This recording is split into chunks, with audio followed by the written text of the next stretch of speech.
Tunku Abdul Rahman Putra Al-Haj ibni Almarhum Sultan Abdul Hamid Halim Shah DMN.AC. Ch was a Malaysian politician who served as the first Chief Minister of the Federation of Malaya from 1955 to 1957, before becoming Malaya's first Prime Minister after independence in 1957, remaining Prime Minister following the formation of Malaysia in 1963, when Sabah, Sarawak, and Singapore joined the Federation, until his retirement in 1970. Commonly known simply as Tunku's or the Tunkus, Tunku Abdul Rahman is widely regarded, even by his critics, as Malaysia's founding father, the architect of Malayan independence and the formation of Malaysia. As such, he is often referred to as Bapa Kemerdekaan or Bapa Malaysia. Early life. Childhood. Tunku Abdul Rahman was born on 8 February 1903, in Al-Haj, Kedah, the seventh son of Sultan Abdul Hamid Halim Shah, the 25th ruler of the Kedah Sultanate. Tunku's mother was Manjalara, the fourth wife of Sultan Abdul Hamid. At the time, cholera and malaria were very common all over Kedah, and at least two of Tunku's brothers and his older sister died from cholera, while Tunku himself suffered from intermittent attacks of malaria until he left for London in 1920. College. When Tunku was 16, he won a scholarship to further his studies at Cambridge University. After about a year, Tunku realized that he was making very little progress in his studies. After a meeting with Mr. Ezekiel, his guardian in the office of the Crown Agents, Ezekiel arranged for Tunku to move to Cambridge and to be taught by and live with a Mr. Basil Atkinson. Atkinson was an experienced tutor, and he prepared Tunku to sit for university entrance examinations known as Little Go. The following year, he took the entrance exams and he obtained high marks for all his papers with a pass for the whole examination. He was accepted as an undergraduate at St. Catherine's College, one of the colleges of the University of Cambridge. 5 years after sailing from Singapore, at the age of 23, he sailed home. The Crown Agents secured Tunku a berth in a passenger ship, which stopped at Penang. Tunku Ibrahim, the regent and his eldest brother, was unhappy with Tunku's choice of degrees, and he ordered Tunku to return to England to be admitted to the English bar. On Tunku's initiative, the Malay Society of Great Britain was formed, with Tunku Abdul Rahman of Negeri Sembilan as president and Tunku Abdul Rahman of Kedah as honorary secretary and the driving force. In May 1930, Tunku sat for Part 1 of the bar examination. Although he managed to pass 3 papers, his failure in one paper resulted in him failing the whole examinations in Part 1. Tunku sailed to Penang in January 1931. Since Tunku was on a state scholarship, he was automatically a government servant when he returned. Tunku Ibrahim was still the regent, and he told Tunku that he was in disgrace for failing the bar examinations in London. Career in Kedah. Kulim. On January 1931, Tunku was appointed a cadet in the Kedah Civil Service. Later, he was transferred to Kulim as assistant district officer. In Kulim, Tunku devoted much of his time touring the district and getting to know the problems of the peasants who made up 90% of the population. Tunku also devoted some of his time to prepare for cadets' law exam to qualify for promotion.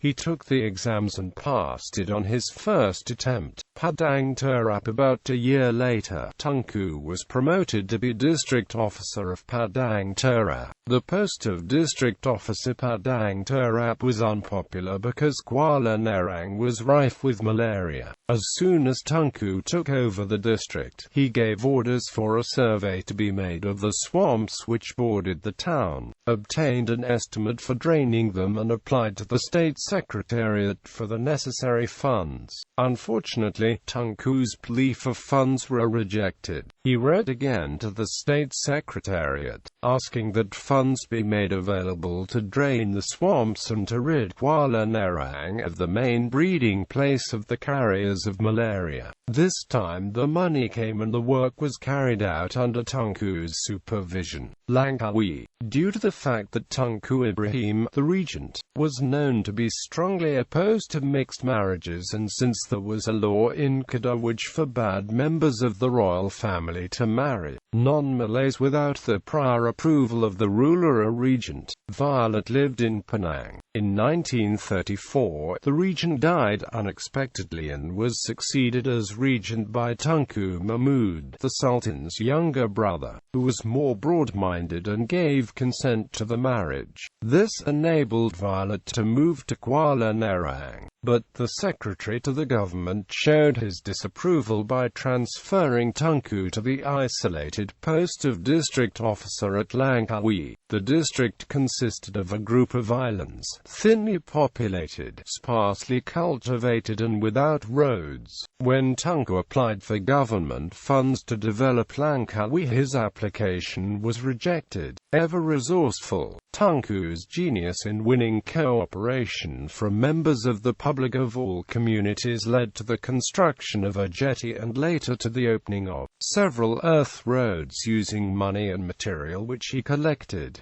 Sungai Petani, the acting British advisor at Kedah, S.W. Jones M.C.S., visited Langkawi and was so impressed by Tunku's initiative that he persuaded the Council of State to transfer and promote him to the post of district officer of Sungai Petani, the second most important district in Kedah.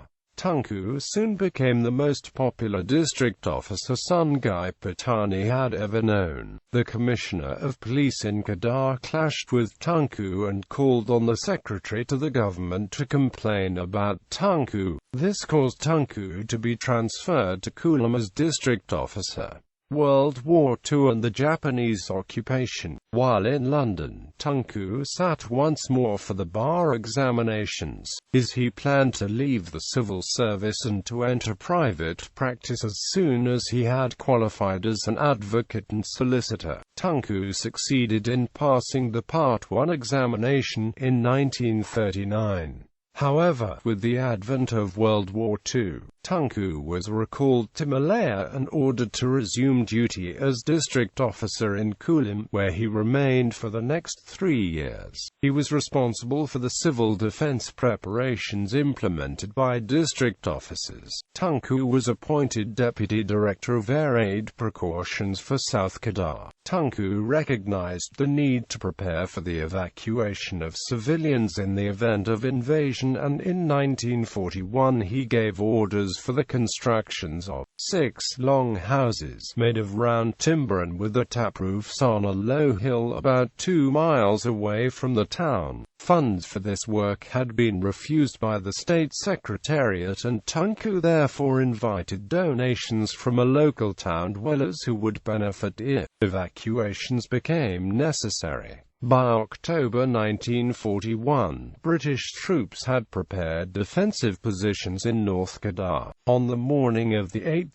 December 1941, the invasion by the Japanese army began. The attack was quickly followed by the advance of General Yamashita's army, which had landed unopposed on beaches near Songkhla the previous night. A second assault force came ashore, unopposed, on the coast of Petani and advanced towards Betong and Kroh.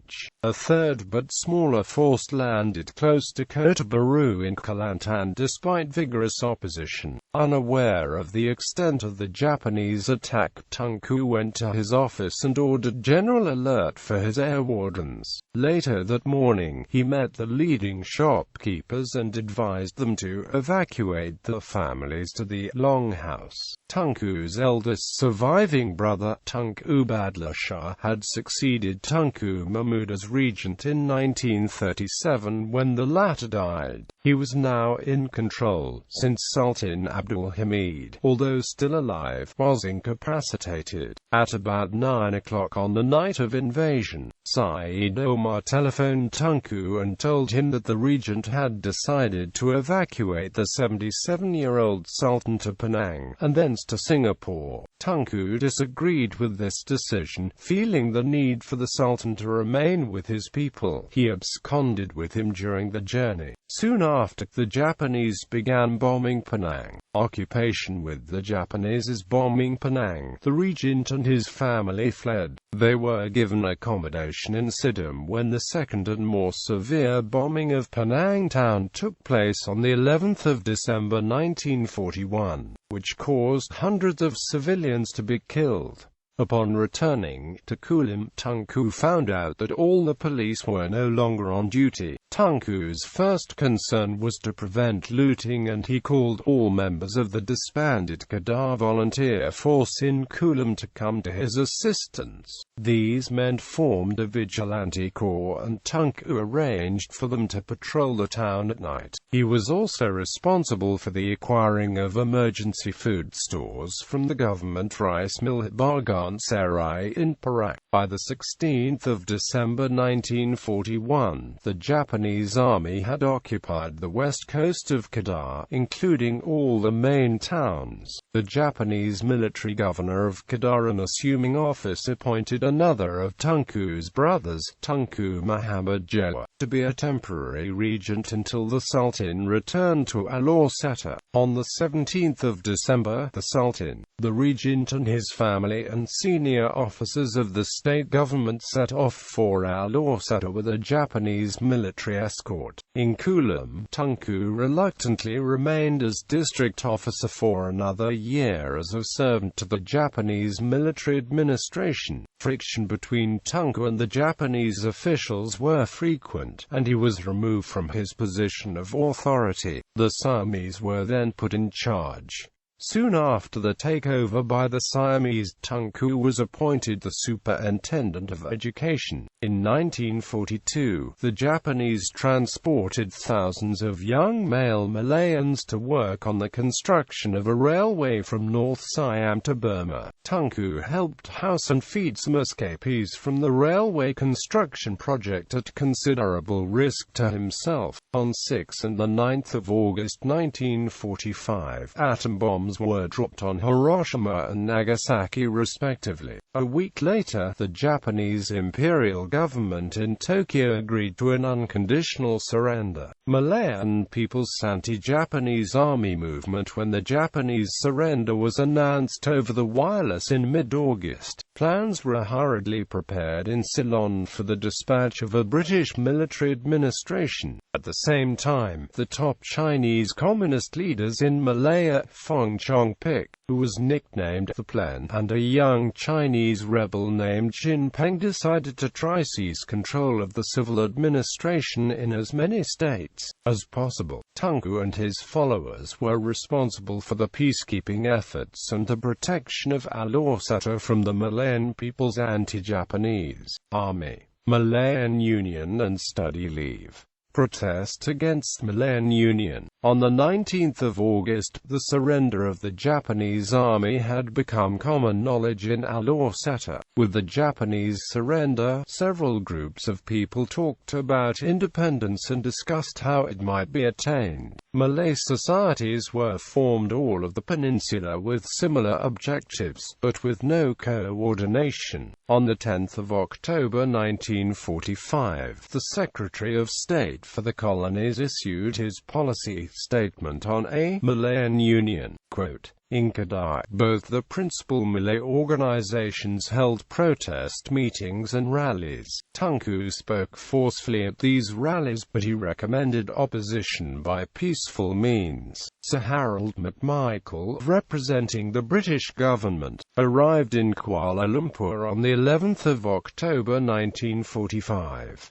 He came to Alor-Seta after visiting the sultans of Johor, Selangor, Pahang, and Perak in securing the signatures to a new treaty. In Kedah, McMichael was told that the ruler would consult his Council of State before holding a discussion with him. With these consultations proceeded, rallies and processions in opposition to the treaty were held in every district and in the centre of Alor Setter. Tunku was one of the most popular speakers in Alor Setter, Sungai Petani, and Kulam, but he was not invited to take part in any of the discussions convened by his half-brother, Sultan Badla Shah. After 3 days of negotiations, the Sultan followed the example of his brother rulers. The Sultan's surrender was vigorously criticized by the public and by Tunku. McMichael flew back to London after securing all the signatures from the rulers for the new treaty. Then the British Prime Minister announced that the Malayan Union would come into effect on the 1st of April 1946.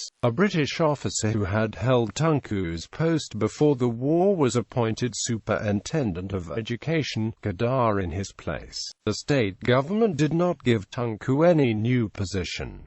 During this period, Tunku held no office in any Malay organization.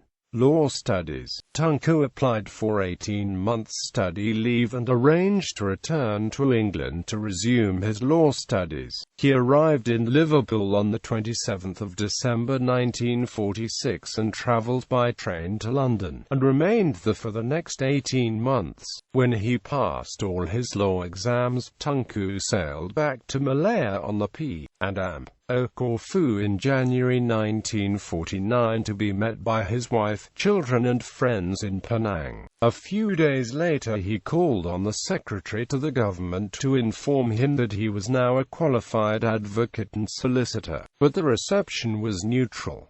Tunku was instructed to report to the state legal advisor for duty as the deputy public prosecutor. His work was routine and he spent his days reading case files.